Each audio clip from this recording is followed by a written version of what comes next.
ಈ ಎಲ್ಲ ಸುಖಗಳನ್ನ ತ್ಯಜಿಸಿ 26 ವರ್ಷದ ಯುವತಿಯೊಬ್ಳು ಈಗ ಜೈನ ಸನ್ಯಾಸವನ್ನ ಸ್ವೀಕಾರ ಮಾಡೋಕೆ, ದೀಕ್ಷೆಯನ್ನ ಸ್ವೀಕಾರ ಮಾಡೋಕೆ ತಯಾರಾಗಿದ್ದಾಳೆ. 26ನೇ ವಯಸ್ಸಿಗೆ ಯಾಕೆ ಈ ರೀತಿಯಾದಂತ ಆಲೋಚನೆ ಬಂತು? ಈ ವಯಸ್ಸಲ್ಲಿ ಲೈಫ್ ಅನ್ನ ತುಂಬಾ ಎಂಜಾಯ್ ಮಾಡಬೇಕು, ಮದುವೆ ಆಗ್ಬೇಕು, ಮಕ್ಕಳನ್ನ ಬೆಳೆಸ್ಬೇಕು ಅನ್ನೋ ಒಂದು ಸಾಕಷ್ಟು ಕನಸುಗಳನ್ನ ತಂದೆ ತಾಯಿ ಕಂಡಿರ್ತಾರೆ.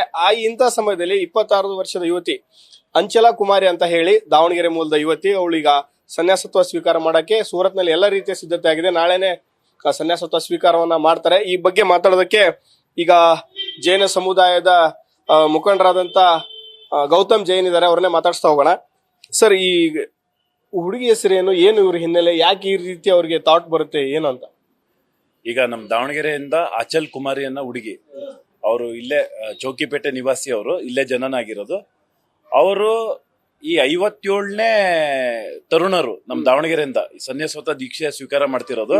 ಹೌದು, ಯುವಕ ಯುವತಿಯಲ್ಲಿ. ಅದು ಏನಪ್ಪಾ ಅಂದ್ರೆ, ನಿಜವಾಗ್ಲಿಯೂ ನಮ್ಮ ಧರ್ಮದ ಪ್ರಕಾರ, ನಮ್ಮ ಹಿಂದೂ ಧರ್ಮ ಆಗಿರ್ಬೋದು, ಜೈನ ಧರ್ಮ ಆಗಿರ್ಬೋದು, ಇದರಲ್ಲಿ ಅಹಿಂಸೆ ಅನ್ನೋದು ಇದ್ಮೇಲೆ ನಮ್ಮ ಒಂದು ಆತ್ಮ ಮೋಕ್ಷಕ್ಕೆ ಸೇರ್ಬೇಕು. ಅಂದ್ರೆ ನಮಗೆ ಮತ್ತೆ ಜನನ ಮರಣ ಏನ್ ಸೈಕಲ್ ಐತಲ್ಲ, ಇದರಿಂದ ಪರೆ ಆ ಆತ್ಮ ಒಂದು ಸ್ಥಿರವಾಗಿರ್ಬೇಕು ಅನ್ನೋದು ನಮ್ದು ಎಲ್ಲರದು ಕಲ್ಪನೆ. ಆ ಆತ್ಮ ಸ್ಥಿರತೆಗಾಗಿ ಈ ಸನ್ಯಾಸತ್ವ ಸ್ವೀಕಾರ ಮಾಡಿದ್ರೆ ಅದು ಒಂದು ಹೆಜ್ಜೆ ಅವ್ರ ಪುಣ್ಯ ಉಪಾರ್ಜನೆ ಮಾಡಕ್ಕೆ. ಹಾಗಾಗಿ ಸಾಕಷ್ಟು ಮಕ್ಕಳು, ತರುಣರು, ಏನು ವಿದ್ಯಾವಂತರು, ಯಾಕಂದ್ರೆ ಈ ಅಚಲ್ ಕುಮಾರಿ BIT ಕಾಲೇಜಲ್ಲಿ ಟಾಪರ್, ಫಸ್ಟ್ ಸೆಮ್ BIT ದಲ್ಲಿ ಇಂಜಿನಿಯರಿಂಗ್ ಮಾಡ್ತಿದ್ಲ ಆ ಹುಡುಗಿ. ಅಂತ ಒಂದು ಎಜುಕೇಟೆಡ್ ಪರ್ಸನ್ಸ್ ಏನಿದ್ದಾರೆ, ಅವರು ನಮ್ ದೇವ್ರು ಹೇಳ್ಕೊಟ್ಟಿರೋ ಮಾರ್ಗ, ನಮ್ ಗುರುಗಳು ಏನು ಊರೂರು ಬರ್ತಾರೆ, ಪಾದಯಾತ್ರಾ ಮೂಲಕ ಜೈನ ಧರ್ಮದ ಬಗ್ಗೆ ಮಾತಾಡ್ತಾರೆ. ಆ ಒಂದು ಅವರ ವ್ಯಾಖ್ಯಾಗಳನ್ನು ಕೇಳಿ ಈ ಒಂದು ಭಾವನೆ ಉತ್ಪನ್ನ ಆಗುತ್ತೆ. ಮೂಲ ಕಾರಣ ಇಷ್ಟೇ, ಅವ್ರ ಆತ್ಮ ಕಲ್ಯಾಣಕ್ಕಾಗಿ, ಸಮಾಜದ ಕಲ್ಯಾಣಕ್ಕಾಗಿ ಹಾಗೂ ಧರ್ಮ ಕಲ್ಯಾಣಕ್ಕಾಗಿ ಅವರು ಬರ ಆಸ್ತಿ ಅಂತಸ್ತು ಎಲ್ಲಾನು ಬಿಟ್ಟು, ತಂದೆ ತಾಯಿಗೆ ಬಿಟ್ಟು, ಯಾವುದೇ ಐಶ್ವರ್ಯ ಮುಂದೆ ಅನುಭವಿಸ್ಲಿಲ್ದಂಗೆ ನಾವು ಬಹಳ ಸರಿ ನೋಡಿದೀವಿ. 15 ಕಿಲೋಮೀಟರ್ 20 ಕಿಲೋಮೀಟರ್ ಗುರುಗಳು ವಿಹಾರ ಮಾಡೋದು, ಪಾದ ನಡಿಗೆ ಮುಖಾಂತರನೇ ವಿಹಾರ ಮಾಡ್ತಾರೆ. ಅಲ್ಲಿ ಆ ಊರಲ್ಲಿ ಏನ್ ಸಿಕ್ತತಿ ಅದನ್ನ ಅವರು ಒಂದು ಭಿಕ್ಷಾ ಪಾತ್ರ ಮುಖಾಂತರ ಅದನ್ನ ಸಂಗ್ರಹಿಸಿ ಎಲ್ಲರೂ ಅವ್ರ ಗುರುಗಳು ಏನಿರ್ತಾರೆ ಸೇರ್ಕೊಂಡು ಊಟ ಮಾಡ್ತಾರೆ. ಇಂಥ ಒಂದು ಶ್ರೇಷ್ಠ ಪದ್ಧತಿ ಅದು. ಈ ಅಚಲ್ ಕುಮಾರಿ 3ನೇ ಮಗಳು ಅವ್ರ ತಂದೆಗೆ. ಅವ್ರ ತಂದೆ ಸಾಕಷ್ಟು ಒಬ್ಬ ಒಳ್ಳೆ ಬಂಗಾರದ ಉದ್ಯಮಿ, ಸಾಕಷ್ಟು ಅಂತಸ್ತಿದೆ. ಅದನ್ನೆಲ್ಲ ತ್ಯಜಿಸಿ ಈಗ ತಂದೆ ತಾಯಿಗೂ ನೆಕ್ಸ್ಟ್ ಅವ್ರು ಯಾವ್ದೇ ಗಂಡು ಮಕ್ಳಿಗೂ ಸ್ಪರ್ಶ ಮಾಡಂಗಿಲ್ಲ, ಸ್ವಂತ ತಂದೆಗೂ ಕೂಡ.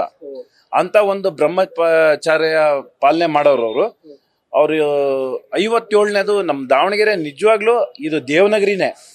ನಮ್ ದಾವಣಗೆರೆ ಒಳಗೆ ಎಷ್ಟು ಧರ್ಮದಲ್ಲಿ ಎಲ್ಲ ಜನ ಮುಂದಿದ್ದಾರೆ ಅಂದ್ರೆ, ನಿಜವಾಗ್ಲೂ ಇದು ನಮಗೆ ಈ ಚಿಕ್ಕ ಸಮಾಜ ನಮ್ದು ದಾವಣಗೆರೆ ಒಳಗೆ. ಅಂತ ಒಂದು ಚಿಕ್ಕ ಸಮಾಜದಲ್ಲಿ ಇದು 57ನೇ ದೀಕ್ಷೆ ಅನ್ನೋದು ಗ್ರೇಟ್. ಅಚಲ್ ಕುಮಾರಿ ಅವ್ರ ದೀಕ್ಷೆ ಈಗ ಸೂರತ್ ಅಲ್ಲಿ ಇದೆ 6ನೇ ತಾರೀಕಿಗೆ. ಅವರು ಮಾರ್ಗದರ್ಶನ ಕೊಡ್ತಿರೋರು ನಮ್ಮ 95 ವರ್ಷದ ಒಬ್ರು ಹಿರಿಯ ಸಾಧು, ಅವ್ರ ನಿಷ್ಠೆಯಲ್ಲಿ ಅವರು ಈಗ ದೀಕ್ಷೆ ತಗೊಂತಿದ್ದಾರೆ.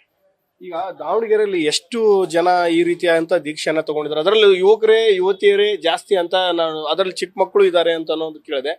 ಇದುವರೆಗೂ 57 ಜನ ಅಂತಂದ್ರೆ ಅದರಲ್ಲಿ ಯುವಕ ಯುವತಿಯರು ಎಷ್ಟು, ಮಕ್ಕಳು ಎಷ್ಟು ಅಂತ? ಹೆಚ್ಚು ಕಮ್ಮಿ 40 ಜನ ಅಂತರೂ ಮದುವೆ ಆಗ್ಲಿಲ್ದವ್ರೆ. ಬರೇ ಒಂದು 10ರಿಂದ 12 ಜನ ನಾವು ಮದುವೆ ಆದವರು ಅಂತ ಹೇಳ್ಬೋದು. ಈಗ 2 ವರ್ಷದ ಹಿಂದೆ ತಾನೆ ನಮಗೆಲ್ಲರೂ ಗಮನ ಸೆಳೆದಿತ್ತು, ಒಂದು ಇಡೀ ಫ್ಯಾಮಿಲಿ 5 ಜನ, ತಂದೆ ತಾಯಿ ಅಜ್ಜ 2 ಮಕ್ಕಳು ದೀಕ್ಷೆ ತಗೊಂಡು ಅದು ಒಂದು ರೆಕಾರ್ಡ್ ಆಗಿತ್ತು. ಹೋದ ವರ್ಷ ಕೂಡ ಅವ್ರ ಮಗ ಏನು ಒಬ್ರಷ್ಟೇ ಉಳ್ಕೊಂಡಿದ್ರು ಅವ್ರ ಒಂದು ಫ್ಯಾಮಿಲಿ ಒಳಗೆ, ಅವರು ಕೂಡ ದೀಕ್ಷೆ ತಗೊಂಡು ಹೋದ್ರು. ಈಗ ಮುಂದೆ ಕೂಡ ಈಗ ಇದೇ ಮಾರ್ಚ್ ತಿಂಗಳಲ್ಲಿ ನಮ್ ದಾವಣಗೆರೆಯಲ್ಲಿ ಹೋದ ವರ್ಷ 2 ಮಕ್ಕಳು ಗಂಡು ಮಕ್ಕಳು ದೀಕ್ಷೆ ತಗೊಂಡಿದ್ರು. ಅವ್ರ ಸ್ವಂತ ತಂದೆ ತಾಯಿ ಕೂಡ ಈ ಮಾರ್ಚ್ ತಿಂಗಳಲ್ಲಿ ದೀಕ್ಷೆ ತಗೊಂಡವ್ರಿದ್ದಾರೆ. ಹಾಗಾಗಿ ಈ ದಾವಣಗೆರೆ ಒಳಗೆ ಏನಾಗ್ತಿದೆ ಅಂದ್ರೆ, ಇದು ಒಂದು ದೀಕ್ಷೆ ಪರಂಪರೆ ಹುಡ್ತಿದೆ. ಜನರಿಗೆ ನಮ್ ಸನಾತನ ಧರ್ಮ ಏನಿದೆ ಅದೇ ನಿಜವಾದ ಧರ್ಮ ಅಂತ ಅರಿವಾಗ್ತೈತಿ. ಹಂಗಾಗಿ ಧಾರ್ಮಿಕ ಕೆಲಸದಲ್ಲಿ ಜಾಸ್ತಿ ತೊಡಸ್ಕೊಂತಿದ್ದಾರೆ. ಇನ್ನೊಬ್ರು ಕಿಶೋರ್ ಅಂತ ಇದ್ದಾರೆ, ಅವ್ರನ್ನು ಮಾತಾಡ್ಸೋಣ ಏನ್ ಹೇಳ್ತಾರೆ ಅಂತ. ಸರ್, ಆ ಸರ್ಟನ್ ಚಿಕ್ಕ ಏಜ್ ಅಲ್ಲಿ ಆ ರೀತಿಯಾದಂತ ಆಲೋಚನೆಗಳು ಬರೋ ಕಾರಣ ಏನು? ಅಂದ್ರೆ ಈ ಜೈನ ಧರ್ಮದಲ್ಲಿ ಸಾಕಷ್ಟು ಕಠಿಣ ಆಚರಣೆಗಳು ಇರ್ತಾವ. ಅದ್ರಲ್ಲೂ ಈ ಪಾದಯಾತ್ರೆ ಆಗಿರ್ಬೋದು, ಏನು ಉಪವಾಸ ಆಗಿರ್ಬೋದು, ಮಾತಾಡದೇ ಇರೋ ಮೌನ ವ್ರತ ಆಗಿರ್ಬೋದು, ತುಂಬಾ ಇರ್ತವೆ. ಇದೆಲ್ಲ ಹೇಗ್ ಸಾಧ್ಯತೆ? ಆ ಚಿಕ್ಕ ವಯಸ್ಸಲ್ಲಿ ಆ ಥಾಟ್ ಹುಟ್ಟೋದು ಹೇಗೆ ಅಂತ? ಈಗ ಆಚಲ್ ಬೇನ್ ಅವರು ಮೊನ್ನೆ ಅವ್ರ ಗೃಹ ತ್ಯಾಗ ಮಾಡಿದಾಗೆ ಒಂದು ಶಬ್ದಗಳನ್ನ ಬರ್ದಿದ್ರು.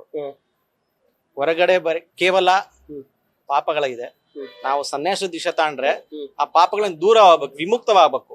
ನಮಗೆ ಅದು ಇಂಪಾರ್ಟೆಂಟ್.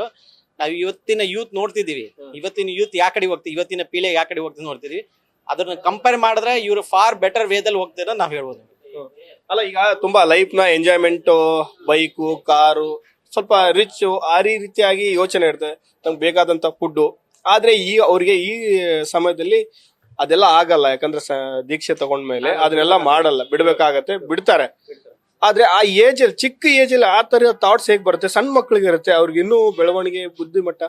ಮನೇಲಿ ಬೇಡ ಅಂತ ಹೇಳಲ್ವಾ, ನೀವು ಫೋರ್ಸ್ ಮಾಡಲ್ವಾ, ಹೇಗೆ ಅಂತ? ನೀವು ಒಳ್ಳೆ ಪ್ರಶ್ನೆ ಕೇಳಿದ್ರಿ. ಇವಾಗ ನಾನು ಕೂಡ ನಾಳೆ ದೀಕ್ಷೆ ತಗೊಂಬೇಕಂದ್ರೆ ನಮ್ ಗುರುಗಳು ನಮ್ಗೆ ಈಸಿಲಿ ದೀಕ್ಷೆ ಕೊಡಲ್ಲ. ನಾನು ದೀಕ್ಷೆ ತಗೊಂಬೇಕಂದ್ರೆ ಅವ್ರ ಜೊತೆಗೆ ಮಿನಿಮಮ್ 2 ವರ್ಷ ನಮ್ಮನ್ನ ತಾಂಡ್ ಸುತ್ತಾಡ್ತಾರೆ. ಮಿನಿಮಮ್ 1000 more than 1000 ಕಿಲೋಮೀಟರ್ ಅವ್ರ ಜೊತೆಗೆ ಪಾದಯಾತ್ರೆ ಮಾಡ್ಬೇಕು. ನಮ್ಮಲ್ಲಿ ಆ ಕ್ಯಾಟಗರಿ, ಆ ಕ್ವಾಲಿಟಿ, ಆ ಕ್ವಾಂಟಿಟಿ ಇದ್ರೆ ಮಾತ್ರ ನಮ್ಗೆ ದೀಕ್ಷೆ ಕೊಡ್ತಾರೆ. ಇವ್ರೇನಪ್ಪ ಸಣ್ಣ ಮಕ್ಳಿಗೆ ದೀಕ್ಷೆ ಕೊಡೋದು, ಸಣ್ಣ ಮಕ್ಳಿಗೆ ದೀಕ್ಷೆ ಕೊಡೋದು ಪಾಸಿಬಲ್. ನಮ್ಮಲ್ಲಿ ಬಹಳ ಜನಲ್ಲಿ ಮಾಹಿತಿ ಇಲ್ಲ. ಹೇಳಿದ್ರೆ ಅವರೆಲ್ಲ ಸಣ್ಣ ವಯಸ್ಸಲ್ಲಿ ದೀಕ್ಷೆ ತಾಂಡಿತಾರೆ ಅಂದ್ರೆ ಅವ್ರು ಹಂಗೆ ದೀಕ್ಷೆ ತಾಣಂಗಿಲ್ಲ, ಹಂಗೆ ದೀಕ್ಷೆ ಯಾರು ಕೊಡೋದಿಲ್ಲ. ಅವನಲ್ಲಿ ಆ ಕ್ವಾಲಿಟೀಸ್ ಇದ್ರೆ ಮಾತ್ರ ದೀಕ್ಷೆ ಕೊಡ್ತಾರೆ.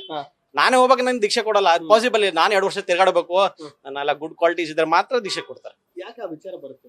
ಅಲ್ಲ, ಇವತ್ತಿನ ಯೂತ್ ಪೀಳಿ, ಇವತ್ತಿನ ಸಂಸಾರ ನಾನು ನೋಡಿದ್ರೆ, ಎಲ್ಲಿ ವಾರ್ ನೋಡಿದ್ರೆ, ನಾವ್ ಇವತ್ತಿನ ನಾವ್ ನೋಡಿದ್ರೆ, ಇವತ್ತಿನ ಎಲ್ಲಾ ಪ್ರಪಂಚ ನೋಡಿದ್ರೆ, ನಮ್ ದಾವಣಗೆರೆ ಅಟ್ ಪ್ರೆಸೆಂಟ್ ಸಿಚುಯೇಷನ್ ನೋಡೋದು ನಾ ಹೇಳಬೇಕಾಗಿಲ್ಲ ನಿಮ್ಗೆ. ಬಹಳ ಆಗಲ್ಲ ಅಂತ ಇಲ್ಲ. ಇವಾಗ ದೇಶ ಹೆಂಗಿದೆ ಅಂತಂದ್ರೆ, ಹೆಂಗ್ ನಡೀತಿದೆ, ವಾರ್ ನಡೀತಿದೆ. ಇವನ್ ನಮ್ ದಾವಣಗೆರೆ ಕೂಡ ಸಿಚುಯೇಷನ್ ಹೆಂಗಿದೆ ನಿಮ್ಗೆ ಗೊತ್ತು.